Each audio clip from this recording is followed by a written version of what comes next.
तरह वसूली करने के लिए तहसील और थाने पर नहीं जाता है, जनता की सेवा करने के लिए जाता है। वो अधिकारियों को कानून बनाने का काम किया। हिंदुस्तान के किसी कोने में अखबार के आज तक नहीं छपा कि कोई हिंदुस्तान में भूख से मरा। चीजें आ गई, अब रोज लोग सपना देखते हैं। अभी ठीक से सरकार चल भी नहीं है, तो लोग बहुत जल्दी क्योंकि सरकार गिरने वाली है। तय कराइए भारतीय जनता पार्टी का कार्यकर्ता जब थाने पर जाएगा तो दरोगा उसको बैठा करके उससे अपनी बात सुनेगा। देश की किसी ने यह नहीं पूछा, संविधान की किताब लेकर के घूमने वाले लोगों का श्रीमती इंदिरा गांधी जी का आपातकाल संविधान पर था कि संविधान विरोधी था?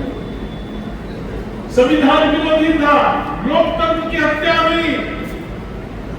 और उस बात को लोगों ने अभी आदमी संजय यादव जी ने इशारे में बताने का काम, हम लोग नहीं समझ पा रहे थे कि अब फर्क की बात जो लोग जनता के बीच में बता रहे हैं, पढ़े लिखे लोगों के बीच में बता रहे हैं, उसके बारे में क्या बताना है?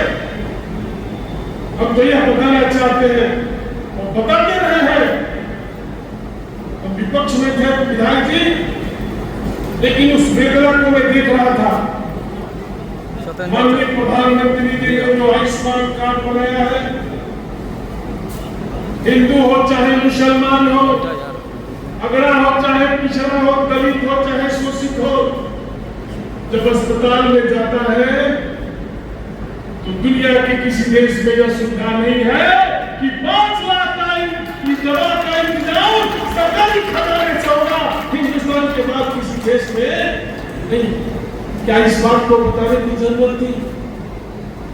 कौन नहीं जानता था? हम तो जानते हैं।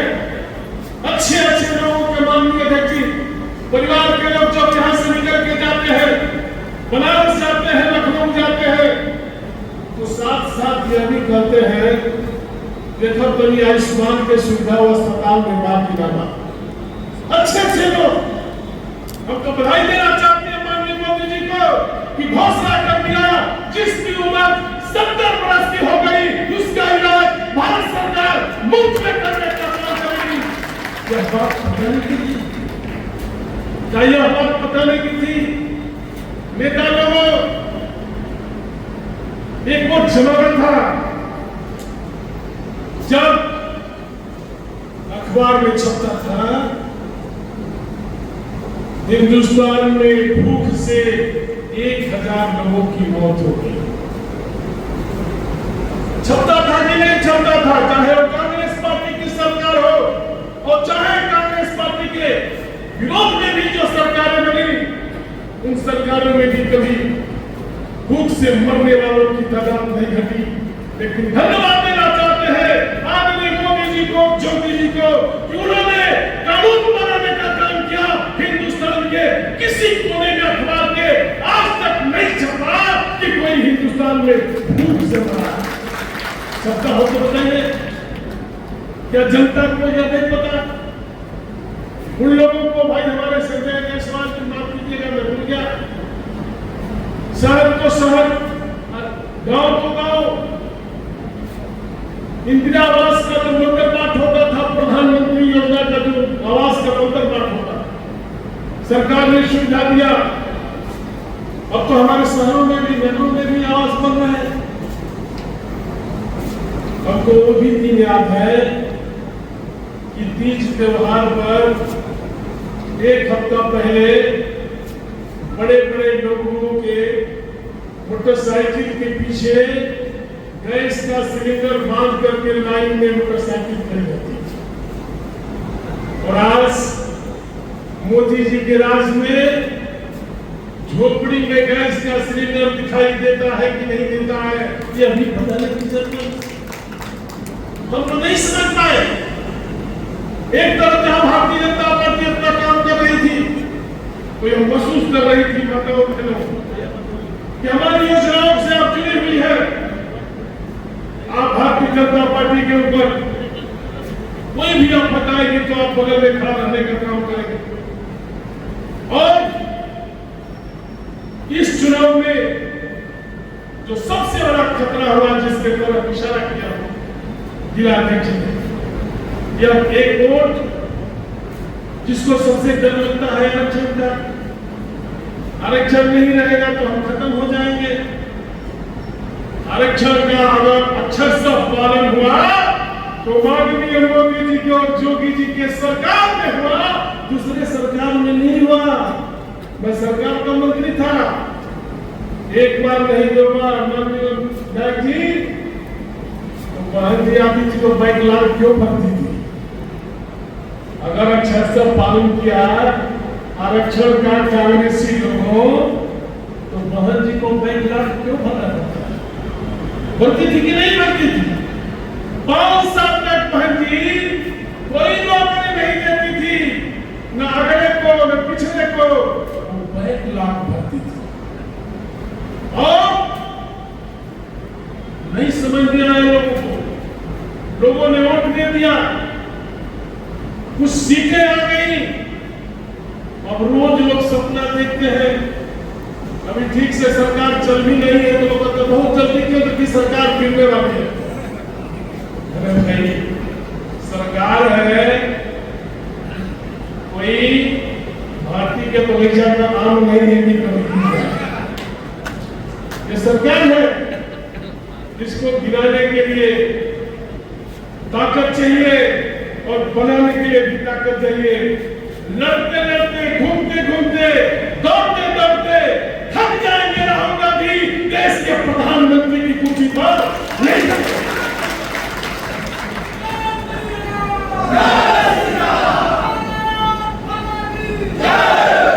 नेताजी क्या कहते थे?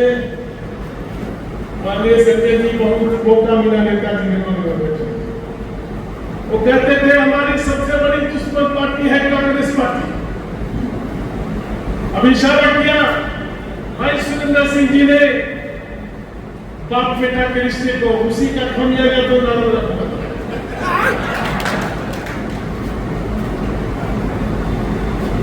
बाप का अपमान किया कांग्रेस के लोगों ने। अगर ये सीट पर समाजवादी पार्टी के लोकसभा में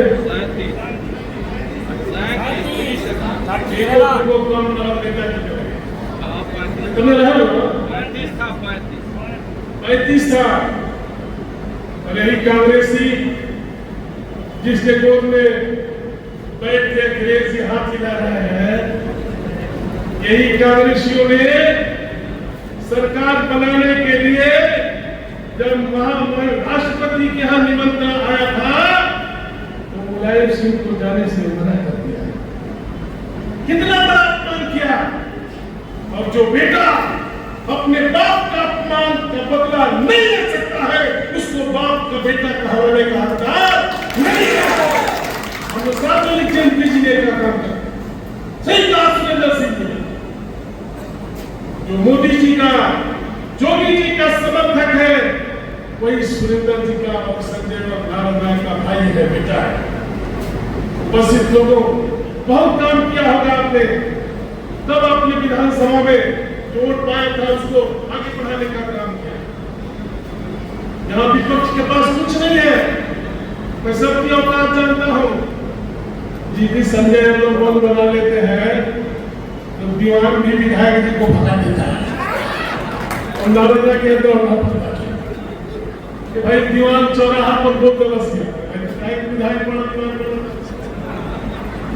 क्योंकि आपके कथन और करने में जमीन आसमान का फर्क है। कब क्या तय करेंगे या आप भी तय करने का काम। बस 3 आदमी बचे हैं, हम तो 3 वाले समझी, हम तो कोई जात है न धर्म, कुछ नहीं। उपस्थित लोगों, आपने देखा होगा जिस तरह से पिछले कुछ दिनों से समाजवादी पार्टी में झगड़ा चल रहा है, गाली गलौज मंच से लेकर के अखिलेश यादव जी के सामने तक होना रहा। यहाँ के जनप्रतिनिधि जिनको माननीय अखिलेश यादव जी ने सम्मानित किया। बलिया के मीटिंग के लोग गए हुए थे, भाई शिकेश्वर यादव जी गए थे। नारद ने उसी दिन पार्टी छोड़ था। अरे पता नेताजी उन्होंने क्या कहा, बिना छीने ले जो मन रहे हम बोलते लोग, हम लोग इसे नहीं रह सकते। कार्यकर्ता साथियों, आपके हौसले को अफजाई करने के, उत्साह को बढ़ाने के लिए ही मैंने कल कहा था बलिया के मीटिंग में, क्या मेरे संजय यादव जी, आप संगठन के मालिक हो, आप सभी विधायक, सभी सांसद, सभी मंत्री, पूर्व मंत्री को एक साथ बैठाइए और अधिकारियों को मैंने कहा, यहाँ के प्रभारी मंत्री जी से भी कहा और दयाशंकर सिंह से भी कहा, सबको बैठाइए और तय कराइए भारतीय जनता पार्टी का कार्यकर्ता जब थाने पर जाएगा तो दरोगा उसको बैठा करके उससे अपनी बात सुनेगा और तहसील में जाएगा। एसडीएम हो चाहे तहसीलदार हो, दलाल को भगा करके पहले मंडल के अध्यक्ष को जाएगा। यह सुनिश्चित करना पड़ेगा इसलिए कि अब भ्रम फैलाया गया कि कार्यकर्ताओं का संबंध नहीं है। यहाँ थाना बिक रहा है, भारतीय जनता पार्टी में थाना नहीं बिकता है, और दलों में थाना बिकता था कि नहीं बिकता था। अगर किसी की हिम्मत होता है तो बता देंगे फलाना दरोगा से हमने 3 लाख ले लिया था, 4 महीना हो गया इलाकों में घूम रहा है, उसको कोतवाली मिलेगा कि नहीं मिलेगा? एडवांस सुरेंद्र जी, हम तो कब कहे भारतीय जनता पार्टी का कार्यकर्ता बहुजन समाज पार्टी के कार्यकर्ता की तरह वसूली करने के लिए तहसील और थाने पर नहीं जाता है, जनता की सेवा करने के लिए जाता है। वो अधिकारियों को उसका सम्मान करना पड़ेगा और जो अधिकारी हमारे नेताओं कार्यकर्ताओं का सम्मान नहीं करेगा उसको उसका खमियाजा भुगतना पड़ेगा, चिन्हित करना पड़ेगा। कितना बड़ा नुकसान हो गया भाई सुरेंद्र सिंह की चुनाव में। कौन खबर आपका मतदाता हो गया था, 17 से हमारा हमसे रिश्ता टूट गया था, 17 में भी आप वोट किया, 22 में भी वोट किया, और एक छोटी सी भर्ती आई जाति प्रमाण पत्र बनाने के लिए। घोड़ और खरवार के नौजवान घूमते टहलते लगे, अधिकारी एक नहीं सुनते थे, और कुछ समाजवादी पार्टी के दलाल हैं इस समाज के, उनको चिन्हित करना पड़ेगा।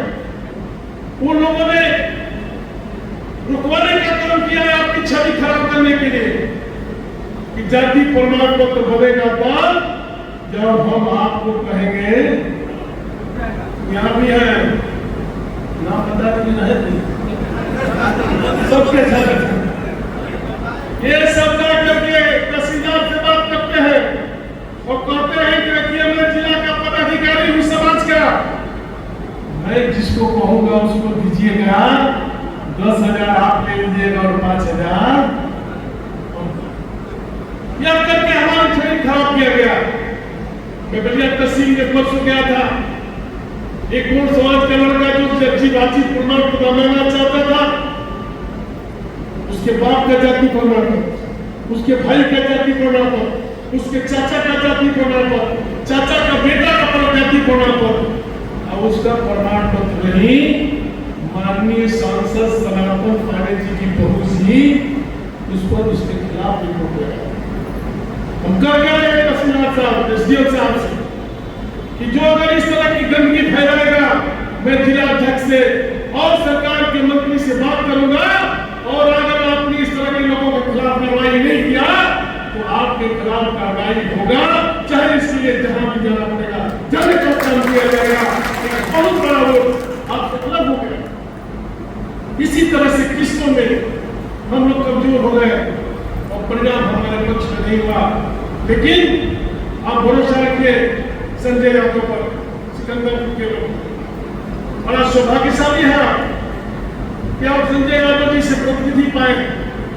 हारने जीतने का कोई गम नहीं, जहां सारे दिग्गज हो रहे थे और प्रतिगमन का परिणाम यही होना था कि संजय जायसवाल को चेयरमैन होना।